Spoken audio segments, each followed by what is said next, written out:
আল্লাহ যদি আপনাকে তৌফিক দেয় জায়গা কিনার, আল্লাহর ওয়াস্তে কাউকে বললেন না, নিজের ভিতরে রাখেন।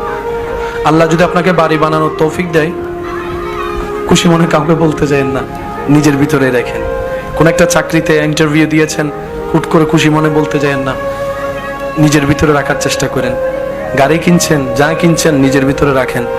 হয়তো আপনি যে চিন্তায় অন্যকে নিজের সুখটা শেয়ার করছেন, এটা অনেক সময় হয়তো হিতে বিপরীত হয়। কারণ কেন বলছি এই কথাটা, শুনতে একটু অড লাগলেও কিন্তু জিনিসটা বাস্তব।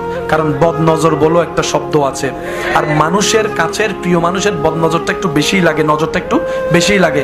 আর এই নজর ব্যাপারে নবী রহমতুল্লিল আলামিন হাদিসে পাকে কিন্তু সাবধান করে গিয়েছেন। সেজন্য আপনার এই জীবন চলার পথে আপনার যাই আল্লাহ পাক দিয়েছেন, দিচ্ছেন, দিবেন, নিজের ভিতরে একটু কষ্ট করে সেভ করে রাখার চেষ্টা করবেন।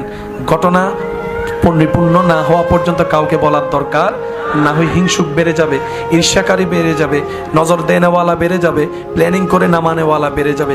কাজটা পরিপূর্ণ হওয়ার পরে আগে রবের দরবারে 2 রাকাত শুকরিয়ার আদায় নামাজ করবেন, যে ইয়া রব, আমি যোগ্য ছিলাম না, আমি ছিলাম মাটির, তুমি আজকে আমাকে 4 তলার উপর তুলে দিয়েছো, সুবহানাল্লাহ।